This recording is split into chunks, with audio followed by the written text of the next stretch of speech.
At Trinity Skin and Beauty, we believe in making you feel your best. Whether you're looking to smooth, refresh, or rejuvenate, we offer expert waxing and luxurious facials tailored just for you.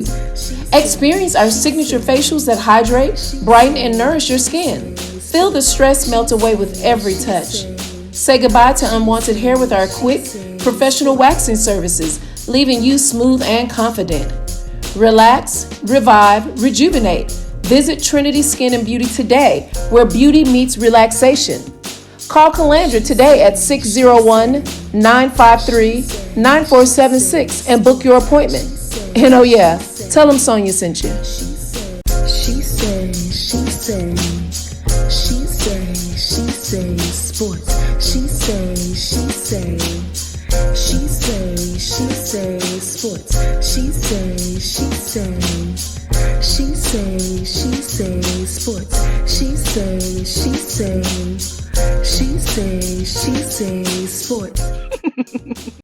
Hey y'all, it's your girl Sonia, and welcome back to She Say Sports.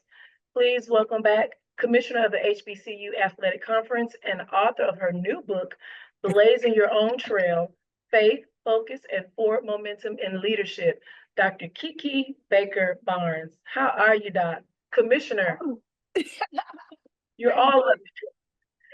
Doing great. I'm doing great. No complaints. I'm on the road actually, uh, doing HBCUAC work.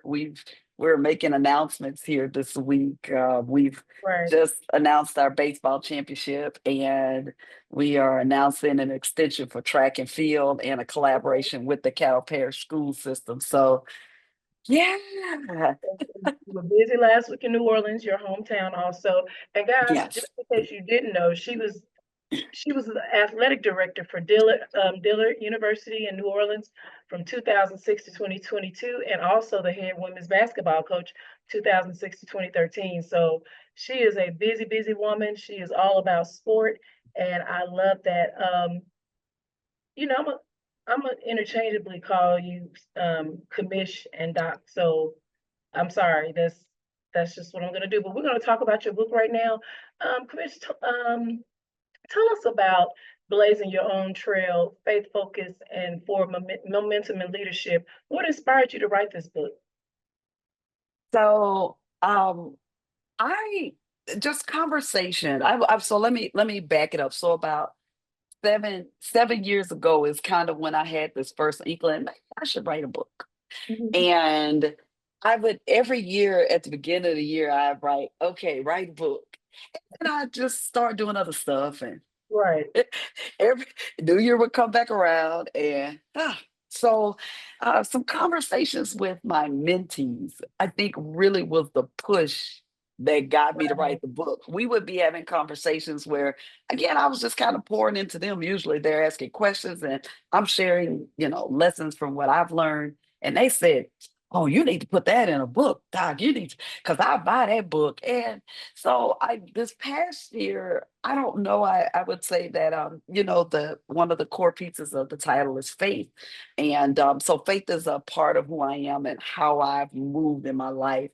And I had one of what I would say one of those visitations from God that said now. And I was like, okay. And I remember thinking, like, but why the urgency? Why I gotta do it right now? Like, what is Right. so, because we've been talking about this for 7 years, and I'll start off. And so the now, I was like, okay, it's time to tell your story. And I think it may have been on the heels of me speaking at doing the keynote for the commencement address for my alma Okay. mater.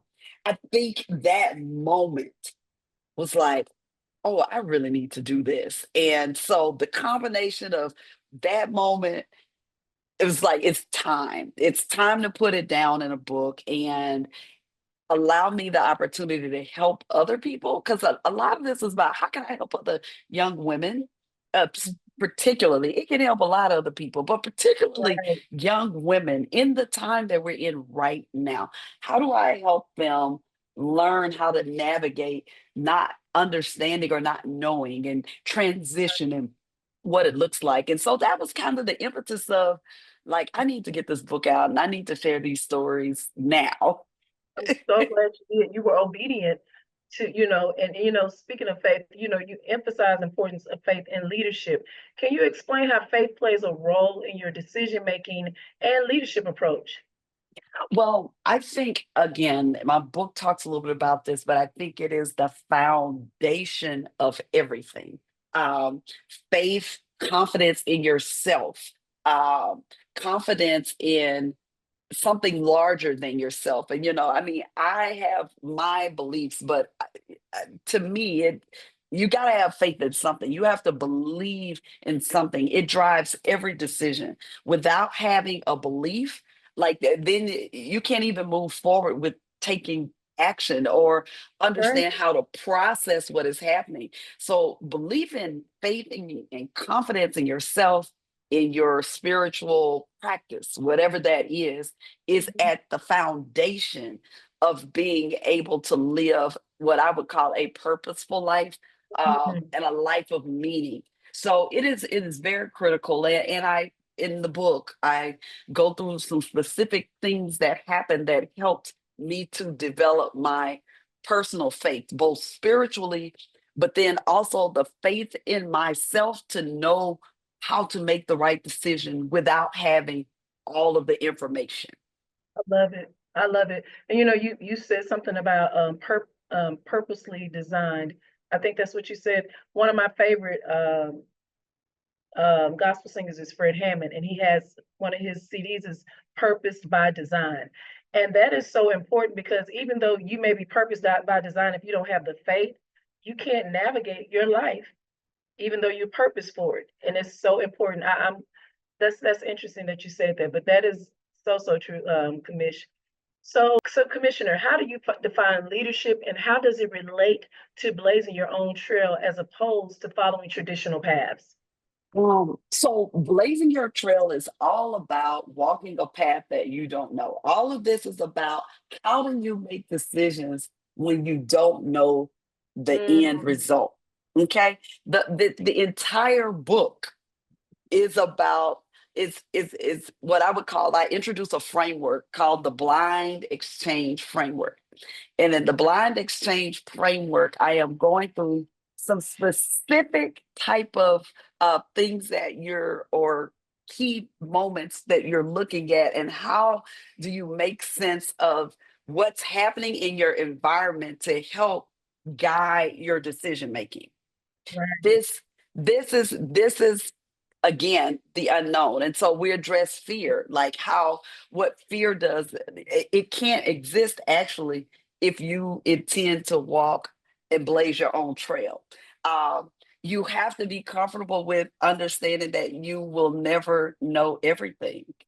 right, You're never going to know everything, but you have to be able to understand, make sense of the experiences and the messages that you're receiving, and being open to how those messages are coming. And so, what do I mean by that?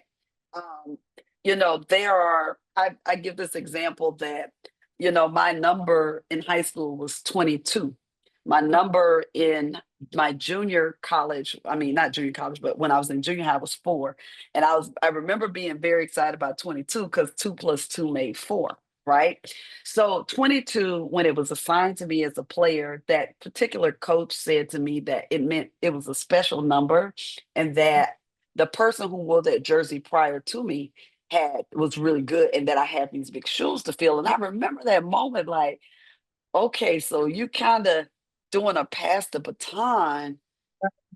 So okay, but what happened for me in my life, 22 became something more than just my basketball number. It became what I would say is kind of a sign personally for me. If I was in a situation and I was unsure, and there would be times where the number would show up in places like for no reason. I was like, and I would know I was okay, even though I'm not sure what's happening, but I was assured of that. I remember when I wanted to make the decision, changing my religion. You know, if I was brought up Baptist, and you don't change your religion, but I married a man who was Catholic and who already had children, and they were raising the children in the Catholic faith. we were attending church separately. And I just, something about that just didn't sit right with my spirit. I was like, I felt like we needed to be in the same church together. So I remember feeling like this is very against, quote unquote, a rule or a way of thinking or a way I've been taught. But internally, I felt like I needed to do it. And so there's this conflict based on what society has said I can and can't do. But internally, I know I need to do this other thing. And how do I become comfortable with making a decision that breaks some type of rule that someone has said that I have to follow? Well, I decided to do it anyway, even though, because I know here, even though it doesn't make sense, but I'm still walking unsure, meaning that I'm over there, I'm learning, but I'm also just like, oh, I'm not sure. And I don't have the peace I need to fully Right. walk that path. So I complete the process. I want to join the choir because I sing. I love to sing. So that Uh, dot. Okay. oh, now I'm not a soloist, but I'm a very good backup singer. Okay. I And have that's sang, look, I have sang solos and I sing on key, but I ain't no singer. So, understood. so here's what happened. So I remember going to meet the choir director. I showed up for choir rehearsal like for a month, and then they assigned me a role. They gave me the role. I opened the role. Number 22 was in the role. Oh my gosh. And I said, Wow. So thank you, you God. knew. You knew. So right. So that is what I would say is an explanation of Mhm. how I took something in my life and it became meaningful for me. So it's for me. It's not for nobody else. 22 may Right. not be your number. Numbers may not be your thing at all. I have a number of ways that I would say that I am open to hearing Mhm. when I need direction and when I'm trying to determine, I have something in me saying fully I need to make the decision. But a lot of people get stuck because, well, I'm not sure. But you have to take the step and you have to find a way to analyze what's happening to get the answers that you need. And sometimes it's a person's not going to come down. I don't believe God's going to come out the sky. I believe He gives us, He can talk to us in all kinds of ways if we are open to all of the ways. Correct. That is true. And another 22 is the number of founders of our sorority. So You already know. you got that right too. You already know. I remember saying Number, that too. my number is 444. I don't know what it is. Sometimes I'll be in the car and I look down at the clock, 444, and I'll be like, okay, Lord, what does this mean? But it like you, it's letting me know it's okay. I see that all the time. So I totally agree. So Mhm, Doc, you talked about the importance of focus. How do you mhm. maintain focus in the face of distractions or external pressure? So at some point in the book, I start talking about vision. Part Mm, of part of this is that you have to have a vision to focus on. it's true. So what I have seen happen is you don't have a dream. You don't have a vision of where you want to be or what you're trying to do, which contributes to why every it's so hard to figure out what decision to make. I don't know what to do because I don't even know what I want. I don't Mm, even know where I'm trying to go. And so there's also this understanding in blazing a trail is there is foresight. There is something that you have seen that hasn't come to fruition, and then the walk is getting to the thing that you see. right. So every action that you're taking is that your focus is on this place or this particular way of being or something that you desire. And so focus is directly connected to the vision. So again, it's a lot easier for you to get off track when you don't have a clear picture of where you're trying to go. And Hello. so Yes, it's very interesting to me because we've heard people talk about what is it? Gosh, I'm trying to guided imagery. When I was in trying to think in high school or junior high school, I remember going to this camp and they would take us through these activities called guided imagery. And guided imagery, it's almost like making you be focused. They count down and they calm you down, and then they're talking to you and they're trying to help you center your mind somewhere. They're trying to get you to focus somewhere. They're trying to center you so that you can become aware of something that you Yeah, need to be aware of, or to see something that you need to see. And right. sometimes, so and I know this is way more deep than I anticipated, but what I'll say is for me in my journey, I always had a vision that I would be who I am today. I have been working since forever to get here. So I you am saw not, this. You saw this. yes, yes. I fully knew I was going to be powerful and that I was going to be all over the world. And I am, this is for me, and I make jokes about it all the time. I would tell my husband when he first met me, I was like, I'm a superstar. And he just be looking at me like, I was like, I'm Kiki Baker. And then Barnes, when I married him, I was like, I'm a superstar. I've always seen myself in this way. And in my own, if I'm looking at myself in the mirror, I am this bigger than life person. I've always believed that about myself. Everybody else may not have seen it. I have always believed this. And people who are close to me have always known it. They've Saw it. acknowledged it. And so every action and every decision I have made was connected to, is this in line with my superstardom or not? Ooh, baby, you better teach. You know what's amazing to me, and because I love your name. It's a superstar name, Kiki Baker Barnes, It and I is. love another lady that one of my friends, and you probably know it, Kelsey Nicole Nelson, superstar Okay. name. I love it. My name is a super Sonia.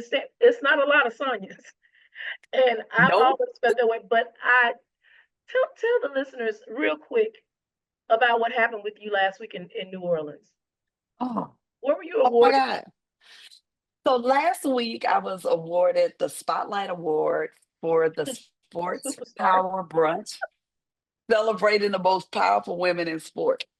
And let me tell you, I remember getting my the link from the PR company who was working, the getting images, and I just kind of sat for a minute.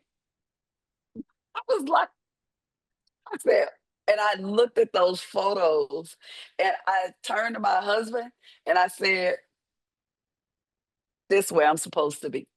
This I every decision and every Mm, move has been wow. trying to get me to this To this moment. moment. I am exactly where I believed I was supposed to be. And I will tell you, every time I would reach a milestone, I'd get there and I'd be like, but this not it. Like, and so it's like, well, I must have to do more. Right. Something's I've got to keep going. Like there's always this haven't done enough, or I'm not achieving at a high enough level because I have seen where I know I believe I'm supposed to be and what I believe for myself. And so I have to keep going. And so the focus part of blazing your own trail, you have to be laser focused on your vision and your dream for yourself. And no matter how things appear in your present, you have to fully have the faith. This is where the faith comes in what you have seen and what you believe. And forward momentum is about taking the actions to get you to what you believe you're supposed to be and where you're supposed to be. And Mm, you can't stop no matter what anyone else has to say. And the one thing I make jokes about this all the time, but I really don't understand how not to achieve. I Like love it. no doesn't, it doesn't, it doesn't, it's just like, oh, well, that didn't work, then I got to do something else. Like my response to when things Right. didn't work was to do something, was to either, it was always, okay, so what didn't work? Like I'm analyzing my decisions or what's happening because it never was an option to not continue. That never was an Mhm. option in my path. And for people who are laser focused in on vision, you're fully focused on how do I get there? What are the things I need to do? So it was relationship building, it was building skill set, getting better at what I do, being visible. Like there was always something or an action that I needed to take that was going to get me closer to where I believed I belonged. But the I one love thing it. that can stop you, and this is the only person that honestly can stop you is you. And that is very hard for people to believe because we like to blame other people. We like to Oh, give people way more power and what over they our have. journeys. Yes, That's true. yes. And I think, the book, I think overarchingly is about owning your power. What is it that you want? What is it that you desire? What is it that you believe and you fully believe is in your pathway and for you? And once you fully connect to that vision, then you're willing to do what is necessary to make it happen. And this is where sometimes there are times that my mother has said things like, Kiki, you're special. You got a little extra oil, you were Mhm. anointed. I think some of that's true. Some. I think I was extremely talented and blessed with a lot of gifts. But what I'll say is I was discovering gifts along the way. They didn't all appear at the same time. Gotcha. It's like when I Good. started getting better at this, then it Mhm. revealed that I could do something else. And then I got more opportunity. And it's kind of like in the Bible with the person with the 5 talents. Like, well, I started multiplying what was given What was given. Wow. through the work. And so I do think there's also this partnership that we have to be in alignment with our purpose or whatever it is we're desiring to do. So there's pieces that you have to do. And I fully believe, and I'm going to say this, I'm going to throw this out there, and I'm going to say, we don't get the things we want until we are ready for them. Teach. Now that's the truth. No, I fully believe my opportunity been waiting on me to get there. Right? There were a lot of things that had to qualify me for that award or for me to get that nod or to get that call. And if you followed any person who has been successful, if you watched, by the time they were elevated for people to see, they already were that person. Beyonce been Beyonce. She ain't just Beyonce. become Beyonce. When she was That a little girl been, girl, yes, she she was has been She has been Beyonce. Michael was always Michael. The uh, always. the the Even raw when they didn't, talent. even I'm sorry to cut you off. Even when they didn't allow him, he didn't make the high school squad. He was still the greatest, and he knew it. He knew it. And all he had to do was commit to the craft, Right. commit to developing the skill and not give up and just keep going and stay focused on what he knew and what he believed, regardless of what anybody else had to say. And there is an element of that in every person that you have seen have major success, where honestly, it's them. Like they are totally focused on, well, what is it that I need to do? They don't put blame on other people. It's never nobody else's fault. Even if it is, could be somebody else's fault, they find a way to say, but I could have. I could have. If I had done this, then this. And then they take the necessary steps to do that thing. And then next thing you know, it's like, oh my God, they're so amazing, blah, blah, blah, blah, blah. And it's like, but am I really amazing or did I just stay focused and work Yeah, hard? I love it. You know, baby, I'm gonna do two more questions because you teaching today, you preaching. I got a whole bunch. I was like, but I gotta ask you these two. You mentioned there was not another option for you. There was never another option for what, what you want to do. How did you overcome obstacles in leadership? And can you share a personal story where you had to overcome a significant challenge, and how did it shape your leadership? Mm. All right, story. Oh boy. Um, I'm trying to think of a good story to tell. I, I honestly feel like my biggest obstacle in leadership was me being comfortable with being who I am. And that sounds cliche, but let me paint a picture for you. Okay. If people are if you follow me on social media, if you follow me, you see I can be somewhat flamboyant and fashionable. I love it. I love to be colorful. Uh, I show up with all the colors so you can see me, right? I love to do those things. Like it makes me feel really good, and I feel like I'm showing up as my best self. Well, in the first 7 years of being athletic director, I wore a black suit, white top, hair in a bun, Basic minimal business. lipstick, Yeah. because I was concerned about, like, you're just in here trying to get me in to look at you because I'm in a male dominated industry. And so I didn't want to, I believe I'm attractive. I didn't want to be seen as using my attractiveness to advance in the industry. So I Right. stayed fully clothed, and my suits were not fitted. They were boxed. The jacket Uh-uh. was a box. I didn't even have a tapered jacket. I'll wear a tapered blazer now. But a Mhm. box blazer, slacks, straight leg, bun, pump, 2 inch, 3 inches when I had to be with basketball player because I ain't want them to be that much taller than me. When I'm The around choice. it depended on which group I'm with. Like if I'm having to be with the tall players, I got some 3 inches because I was like, y'all ain't gonna be taller than me. But my point is it wasn't fully me. It wasn't you. It wasn't fully me. The other part of it was this stiffness. I was coached by all white men. Mhm. Men ran the world. So you see men are pretty stoic and not very much personality, very dictatorial. I adopted that that type of leadership style, and it did not go well for me in my first 7 years.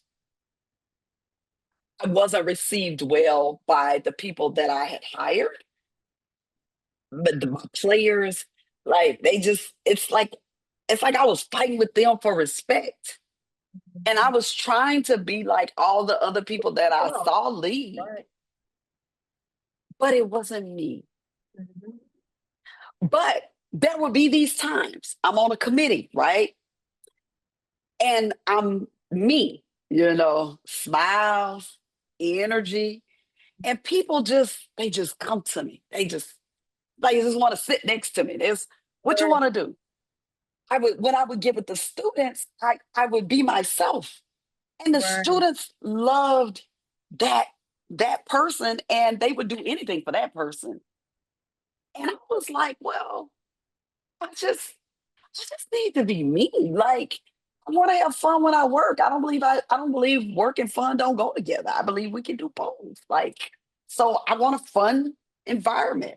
I like colorfulness. I love music. I like to sing. I want to bring all of the That's energy who that, you are. yes. And when I finally got the courage to just be me, Everything started flowing. You took off. and I realized, oh, I can be a fun leader. Like, that is possible. A person can have a great personality, have fun, and people still respect them and will do what they say, and you can actually accomplish goals. Way better. And I didn't meet you during your black boxy suit days. I'm so glad I didn't. I met the Kiki Barnes that you really, really are. I love the clothes. I love how you shine with the kids, with the youth. that's so important. And I'm so Yeah. glad that you saw that's not really who I am. I gotta be me. Yeah. And It was very instrumental. Like I don't believe I'd be where I am if I hadn't I don't, overcome that yep, obstacle. I agree. I agree. One last question, Doc. What is one thing you hope readers will take away from blazing your own trail? I hope that readers will be inspired to take their own action, own your power. Stop giving people permission over you. Mm, Um, stop it. Stop it. And I want I also want them to look at the time frame. It took me. People want instant success. yeah. People see where I am now and they're like, well, I want to be that. I'm turning 50 this year. This has been a 25-year journey. I didn't wake up one day and boom. It was consistent, small actions over and over and over again that helped me get to this point. And so Right. on one end, being inspired to own your power is one thing, but once you commit to that, then the hard times come, right? And this Yeah. is where people run into the first obstacle, and then it's like, the difference That's cool. between the difference I feel like between me and probably anybody else is that I just uh, obstacles are just I see them as things to get around and over. I don't see them as barriers. Like I love when I say barriers, something that's gonna stop me. it. It's Right. just, oh, I just need to figure this thing out. And so then I get into like it's like fixing a puzzle. It's like, okay, what piece needs to go with this so I can get to the thing. Like I don't see them as stopping me. I just see them as, oh, okay, well, I wanted to go straight, but I have to go right. I wanted to go straight, but I may have to go left. Well, I wanted to sit down, but I may have to stand up, or vice versa. I don't see them as this. Oh well, I just can't. I ain't gonna never be nothing because this door is in front of me and it don't have a Yeah. knob there. Like I'm trying to figure out how to get through the door. I Period. love exactly. Because what I want is on the other side, and I ain't gonna stop until I get to where I believe I'm supposed to be. Oh my gosh. You That's have what been I hope they get. That's what I hope. well, you've inspired me for sure. When you first came on my show, I was just audio, remember? Yes. So I am moving. There are obstacles. Things are, but I have been consistent because I believe this is something that God wants me to do. And you're doing your summit. Yeah. Thank you so much. I'm so excited about that. Nervous, but excited. And I'm like, all is gonna be well. It's gonna go great. And guess what? Whatever don't go great, okay. Now you know you that's it's just information to help you be better. Like it's not Right. a death sentence. And that's what as when you understand that, you don't have anything to fear. There we have nothing to fear because you're going to learn something. You're going to do your summit. It's going to be amazing. Young people are going to be transformed, and the version that you're putting out this first time is going to impact somebody, and it's going to change their life. And you're going to look and be like, I could have done A, B, C, D, and E. Well, that's for that next set of people. That's for the next year. But in order to have gotten there, you had to do this first. Because I've been wanting to do it for like 6 years, but I've been afraid. And I was like, Listen, you got this thing. and I'm telling you. I wanted to ask you, but I was like, I can't afford her right now. So let me get a little more sponsorship and I'll get her next year. Because the whole purpose of this, I wanted the young ladies to see, okay, everybody's not gonna make it to the WNBA. Everybody's That's not gonna go. So there's other avenues in sport right. that you Yes. can see. I have a sports anchor. I have a sports executive who deals with athletes, finances. I Yeah. have somebody dealing with education, teaching Yes. the athletes, and I have a coach. So I wanted them. Yes. There are different avenues. It's not just Yeah. you're not just stuck playing basketball or Yeah. a beautiful thing, but just know you can do something else. These Yes. are successful. So God, Yes. You're gonna change their life. Like, and that's the beauty of it all, right? You're gonna change lives, you're gonna learn better ways to do it, and you're gonna be even more impactful yeah, every time you do it. thank you so much. So inspiring, so inspiring. I watch you all the time. Trust me, I'm watching you. A lot of people are watching you, and you are definitely making a difference, not only in um, women in sport, but Black women. Thank you so much Oh, for being true to yourself and always allowing others to shine right next to you. I appreciate that. But before thank we go, you. Doc, I have a game I play called What You Know. And what this is, it's an opportunity for myself and the guests to get, I mean, the listeners to get to know you better. I'll ask you a few Okay. questions, and these are multiple choice. And since we're talking about trailblazers and leaders, we're going to talk about women in sport. So, but Okay. it's multiple choice, so this should be okay. All right, Okay. first one. Who was the first Black woman to become a sports broadcaster for Inside the NFL? Was it Pam Oliver, Jane Kennedy, Joy Taylor, or Jamil Hill? For inside, wait, The for first for in Black woman to become inside the NFL. to become a sports broadcaster. Who was it? Just forget Period. about the name. Just who was the very first? Jane. Yes, I was like, oh my gosh, Jane. Yeah. Jane Kennedy. I just threw them in just for, you know. Who was the first? Who was the NFL's first Black female coach in history? Was it Autumn Lockwood, Colette Smith, Dr. Kiki Baker Barnes, or Jennifer King? Who's Colette? That's our soror. That is correct. It was Colette Smith. She was the first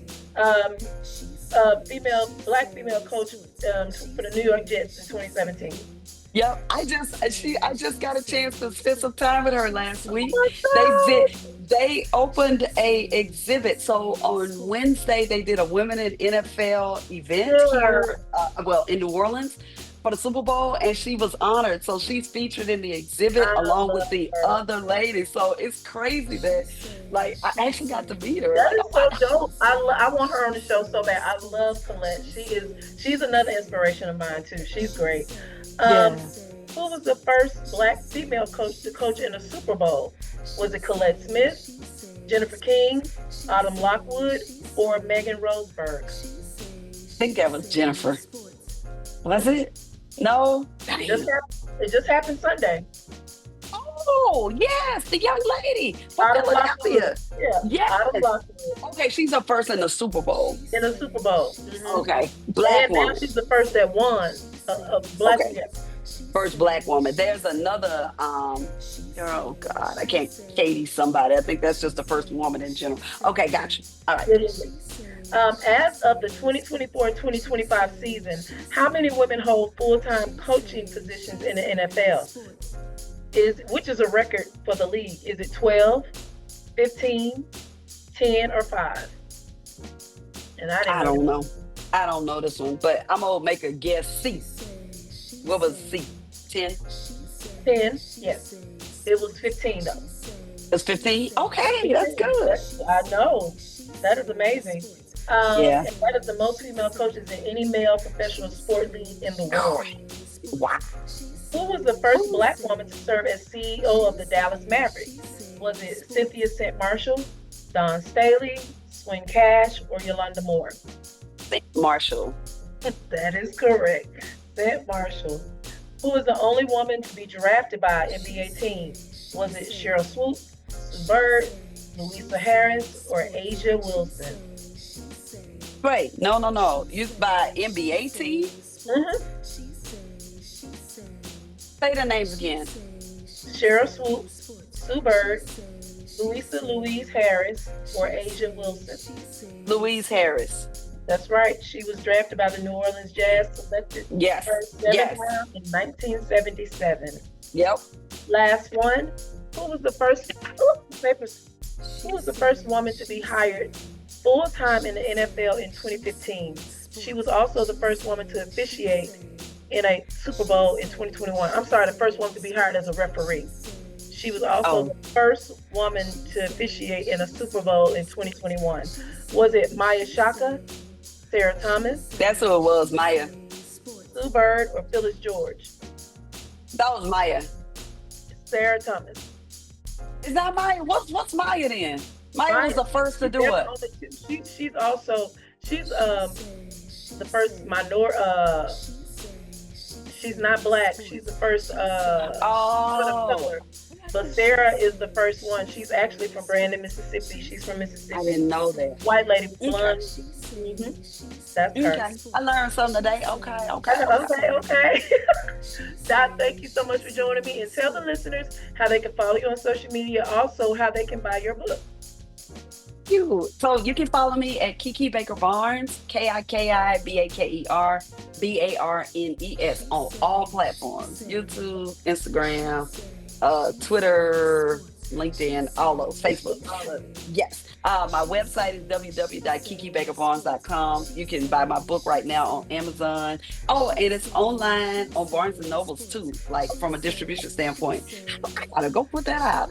You gotta go put that out for Barnes. But online only. It's not in the store yet. I'm hoping to figure out how I can get in Right. stores, but Awesome. That is so great. Make sure y'all follow her. She is a trailblazer herself, so make sure. And guys, you can follow me at She Say Sports on Facebook, She Say Sports 23 on Instagram, and please subscribe to our YouTube page, She Say Sports. Well, that's my show for today. Until next time, this is Sonia with She Say Sports.